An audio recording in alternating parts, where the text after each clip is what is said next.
آئیے پہلے میں جنرل انسانوں سے کیسے بات کی جائے اس کے حوالے سے قرآن کیا کہتا ہے میں آپ کو بتاؤں۔ قرآن نے کہا وَقُولُوا لِلنَّاسِ حُسْنًا، لوگوں سے اچھی بات کہو، اچھی بات کہو لوگوں سے۔ اچھی بات سے کیا مراد؟ ایسی بات کہو جو اس کے لیے نفع بخش ہو اور اطمینان والی ہو، اس کو نفع پہنچے آپ کی بات سے، اس کے دل کو ڈھارس بن جائے، اس کے دل کی اس کو اطمینان و سکون ملے۔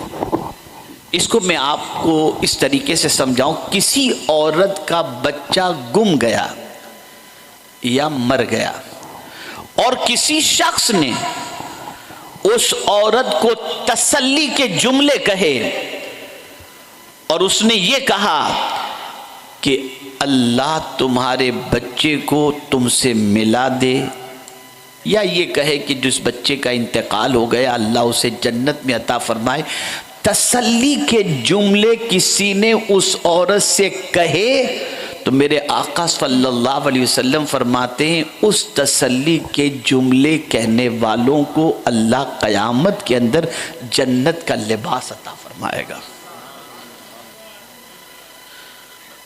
آپ اندازہ لگائیں، سرجری کے اسٹوڈنٹس جو سرجن بننا چاہتے تھے کلاس کے اندر بیٹھے ہوئے تھے، ان کے پروفیسر نے سوال پوچھا کہ یہ بتاؤ اچانک کسی کو کوئی صدمہ آ جائے تو اس کا علاج تم کیسے کرو گے؟ مثال کے طور پر آدمی چل رہا تھا، اس کے ساتھ کوئی اس کا رشتہ دار تھا، ٹھوکر لگی، گرا اور مر گیا، اچانک اس کو صدمہ، انتقال کی خبر مل گئی کہیں سے، اچانک یہ اطلاع ملی تو ایک شوق ہوتا ہے نا، صدمے میں آ جاتا ہے۔ تو پروفیسر نے سوال پوچھا اسٹوڈنٹ سے کہ اس کا علاج کیا ہے؟ سب نے اپنے اپنے اعتبار سے جواب دیے، اس نے سب کو کہا کہ آپ کا جواب غلط ہے۔ پھر بچوں نے پوچھا سر آپ بتائیے صحیح جواب کیا ہے؟ تو اس نے جواب میں کہا ایسے اچانک صدمے میں گرفتار بندے کے لیے سب سے بہترین علاج تسلی کے جملے ہیں، اسے تسلی کے جملے کو۔ اے رسول اعظم صلی اللہ علیہ وسلم کے پیارے دیوانوں، ہماری پہچان ہمارے اچھے جملے تھے، ہمارا حسن تکلم تھا، دنیا ہم سے بات کرنا سیکھتی تھی۔ آج ہماری پوزیشن یہ ہے کہ ہم بات کرتے ہیں تو اس طریقے سے کہ العیاذ باللہ ایسا لگتا ہے جیسے علم نام کی کوئی چیز ہمارے پاس نہیں ہے، اور زبان سے مسلمانوں کے محلے کے اندر گالی گلوچ کے علاوہ، سیٹھ ہے مسلمان تو کہتا ہے جب تک کہ نوکر کو 10 گالیاں نہیں دیں گے اس وقت تک یہ سیدھا نہیں چلے گا۔ میں آپ سے پوچھنا چاہتا ہوں آپ اپنی مرضی سے دین کا کام کرو گے یا اپنی مرضی سے زندگی گزارو گے، یا مصطفیٰ جان رحمت صلی اللہ علیہ وسلم کی تعلیمات کے مطابق؟ یاد رکھو میرے پیارے آقا صلی اللہ تعالی علیہ وسلم کے پیارے دیوانوں، لوگوں سے اچھی بات کرو، جب بھی کلام کرو اچھا کلام کرو، جملے تمہاری زبان سے نکلے تو اچھے جملے نکلیں، جب اچھے جملے تمہاری زبان سے نکلیں گے، جب اچھے کلمات تمہاری زبان سے نکلیں گے تو انسان کے دل پر تمہارے جملوں کا اثر ہوگا، اثر یہ ہوگا کہ تمہاری محبت اس کے دل میں بیٹھ جائے گی۔ پیغمبر رحمت صلی اللہ علیہ وسلم نے ابتدائی دنوں سے لوگوں کے ساتھ اچھی بات ہی کیا کرتے تھے، اچھے اخلاق سے پیش آیا کرتے تھے، اس لیے جب اللہ کے رسول صلی اللہ علیہ وسلم اسلام کی دعوت دینے کے لیے نکلے تو کسی نے سرکار کے اخلاق پر کیچڑ نہیں اچھالا، سرکار صلی اللہ علیہ وسلم کے کلام پر کیچڑ نہیں اچھالا، بلکہ رسول اعظم صلی اللہ علیہ وسلم کے بارے میں یہی کہتے رہے کہ محمد عربی صلی اللہ علیہ وسلم کی زبان سے ہم نے سچ کے علاوہ کچھ نہیں سنا۔ اے رسول اعظم صلی اللہ علیہ وسلم کے دیوانوں، زبان بہت اہمیت رکھتی ہے، زبان کا بہت اہم مقام ہے، زبان سے نکلنے والا ایک ایک لفظ محفوظ کیا جاتا ہے۔ آپ ذرا سوچو، آپ نے اچھے الفاظ کہے آپ کے دل کو بھی تسلی ہوگی، آپ برے الفاظ کہیں گے آپ کے دل میں کھٹک محسوس ہوگی۔ اللہ اکبر، قرآن کہتا ہے ما یلفظ من قول الا لدیہ رقیب عتید، جو لفظ بھی زبان سے نکلتا ہے محفوظ کرنے والا اسے محفوظ محفوظ کر لیتا ہے. ایک ایک لفظ ریکارڈ کیا جا رہا ہے, ایک ایک حرف ریکارڈ کیا جا رہا ہے. قیامت کے دن ہم سے کہا جائے گا اقرا کتابک, اپنا اعمال نامہ پڑھ لے. میں آپ سے پوچھنا چاہتا ہوں, گالی گلوچ جس کی زبان پر ہو, گندے کلمات جس کی زبان پر ہو, پیار محبت کی گندی باتیں جس کی زبان کے اوپر ہوں, ایسی باتیں جو فحش ہوں وہ جس کی زبان پر ہو, مجھے بتاؤ کل بروز قیامت اس دفتر کو پڑھنے کی کس میں ہمت ہوگی, کس میں جسارت ہوگی؟ اس لیے اے رسول اعظم صلی اللہ علیہ وسلم کے دیوانوں, زبان کو لگام دو. اللہ اکبر. میرے پیارے آقا صلی اللہ علیہ وسلم ارشاد فرماتے ہیں, زبان سے لاشعوری طور پر کبھی کوئی جملہ نکل جاتا ہے اور وہ اچھا اور اللہ کو پسند ہوتا ہے, اسی وجہ سے پروردگار اس بندے کو بخش دیتا ہے. اور کبھی لاشعوری طور پر اپنی زبان سے کوئی ایسا جملہ نکل جاتا ہے جس کی وجہ سے بندہ اللہ کی نظر سے گر کر جہنم کے ٹھکانے پر جہنم کا ایندھن بن جاتا ہے. زبان کو لگام دو. آقا کریم صلی اللہ علیہ وسلم نے ارشاد فرمایا, جس نے زبان اور شرمگاہ کی حفاظت کی ضمانت دی, حفاظت کا ذمہ لیا, آقا فرماتے میں اس کی شفاعت کا ذمہ لیتا ہوں. یہ زبان بہت اہم ہے. اس زبان سے اچھی بات کے علاوہ کچھ نہ کو, بلکہ حضور صلی اللہ علیہ وسلم فرماتے ہیں من کان یؤمن باللہ والیوم الآخر, جو اللہ اور یوم آخرت پر ایمان رکھتا ہے اسے چاہیے یا تو اچھی بات کہے یا چپ رہے,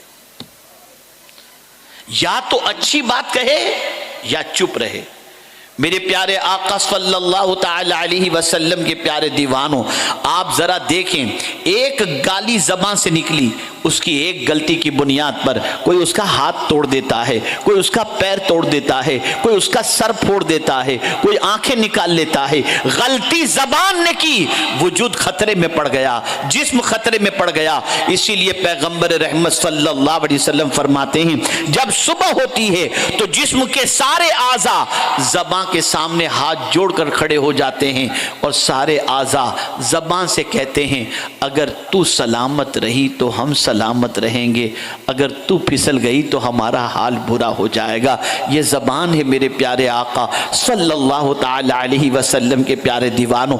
تو آج کی نشست کے اندر ایک مزاج بنا لو, یا اچھی بات کرو گے یا چپ رہو گے. اگر یہ عادت بن گئی تو آپ یاد رکھیں آپ کی کئی مصیبتیں قدرت دور فرما دے گا, کئی پریشانیوں سے آپ بچ جائیں گے. یہی زبان ہے جو غیبت کرا کر مردار بھائی کا گوشت کھانے کے گناہ کے اندر گرفتار کر دیتی ہے. یہی زبان ہے چغلی کر کے انسان کو جہنم کا ایندھن بنا دیتی ہے. یہی زبان ہے جس سے جھوٹ بول کر فرشتوں کو اپنے سے دور کر دیتی ہے. اور یہی زبان ہے جب اچھی بات کہے تو اللہ کے نزدیک اس کو صادق لکھ دیا جاتا ہے اور اس کے مرتبے کو بلند کر دیا جاتا ہے. زبان بہت اہم ہے.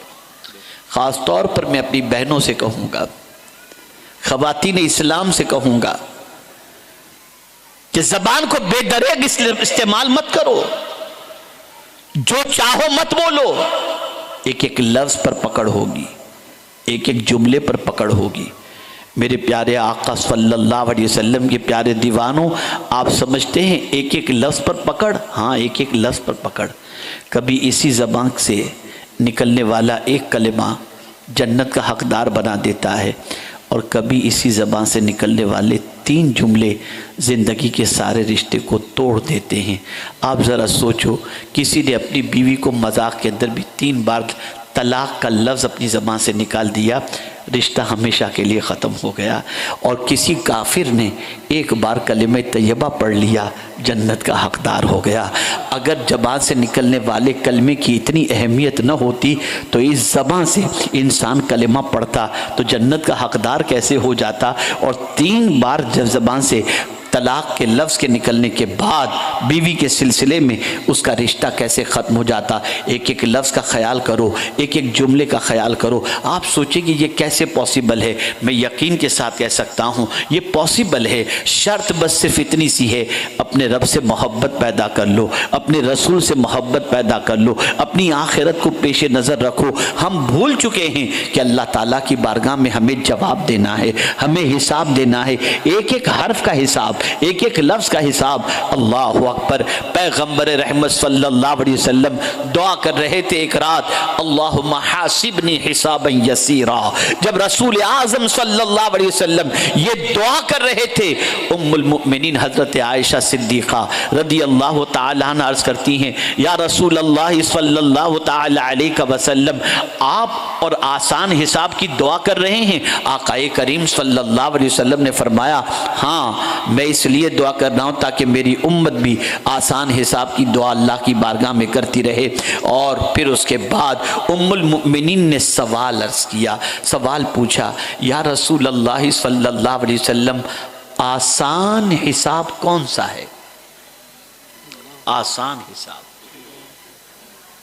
تو آقا کریم صلی اللہ علیہ وسلم نے فرمایا, عائشہ آسان حساب یہ ہے جب بندے کا دفتر رب کی بارگاہ میں کھلے اور رب نے نظر انداز کر دیا, جاؤ, یہ آسان حساب. اور اگر رب نے کریدنا شروع کر دیا, یہ کیوں, بندہ ہلاک ہو گیا, پھر بندہ ہلاک ہو گیا. جہاں رب نے کریدنا شروع کیا, یہ کیوں, بندہ ہلاک ہو گیا. اب میں آپ سے پوچھنا چاہتا ہوں, ایک ایک لفظ کیوں قید کیا جاتا ہے, کیوں محفوظ کیا جاتا ہے؟ یہ تو ہم بتاتے ہیں کہ قرآن کے ایک حرف پر 10 نیکی اللہ عطا فرماتا ہے. یہ کیوں بھول جاتے ہیں کہ زبان سے نکلنے والے ایک ایک حرف کی پکڑ ہوگی؟ جب وہ ثواب دے رہا ہے تو ایک مرتبہ درود شریف پڑھیں. اللہم صلی علی سیدنا و مولانا محمد معدن الجود والکرم والی واصحابہ وبارک وسلم. ایک حرف پر جب 10 نیکی دے رہا ہے تو ایک ایک حرف پر پکڑ بھی فرمائے گا. اللہ اس اپنی پکڑ سے ہمیں محفوظ رکھے. اس کی پکڑ کیسی ہے تو قرآن کہتا ہے, ان بطش ربک لشدید, بے شک تیرے رب کی پکڑ بہت سخت ہے. اے رسول اعظم صلی اللہ تعالی علیہ وسلم کے دیوانوں, اس لیے آپ رسول اعظم صلی اللہ علیہ وسلم, صحابہ کرام علیہم الرضوان, تابعین کرام علیہم الرضوان, اولیاء کاملین کی زندگی کا جائزہ لیں تو آپ کو پتہ چلے گا ان کی زندگی کے اندر الفاظ کتنے مختصر نظر آتے ہیں. ہمارے خطابات ہوتے ہیں, ان کے ملفوظات ہوا کرتے تھے, ایک ایک لفظ ان کی زبان سے نکلتا تھا, ایسا نکلتا تھا کہ دلوں کو چیر دیتا تھا اور زندگی میں انقلاب پیدا ہو جاتا تھا. آپ ذرا سوچیں میرے پیارے آقا صلی اللہ علیہ وسلم کے پیارے دیوانوں, آقا کریم صلی اللہ تعالی علیہ وسلم نے ارشاد فرمایا, من صمت فقد نجا, جو چپ رہا وہ نجات پا گیا. اے اللہ کے رسول صلی اللہ علیہ وسلم کے دیوانوں, بولو تو اچھی بات بولو, ورنہ چپ رہو. اور جو چپ رہا وہ صرف نجات پا گیا. یہ سرکار صلی اللہ علیہ وسلم نے فرما کر مطلق فرما دیا, یہ نہیں فرمایا کہ جو چپ رہا دنیا کی تکلیف سے نجات پا گیا, جو چپ رہا مصیبتوں سے نجات پا گیا, جو چپ رہا یہ رزق کی تنگی سے نجات پا گیا. نہیں نہیں یا رسول اللہ, آپ کی عظمتوں پر قربان, آپ نے مطلق فرما دیا, من صمت فقد نجا, جو چپ رہا اس نے نجات پا لی. مطلب یہ ہے کہ دنیا میں کہیں بھی اور آخرت میں کہیں بھی اب اسے کوئی تکلیف نہیں ہوگی. سماعت وہ خاموش رہا, اس کا چپ رہنا دنیا کی تکلیف سے بھی نجات اور آخرت کی تکلیف سے بھی نجات کا سامان بن گیا.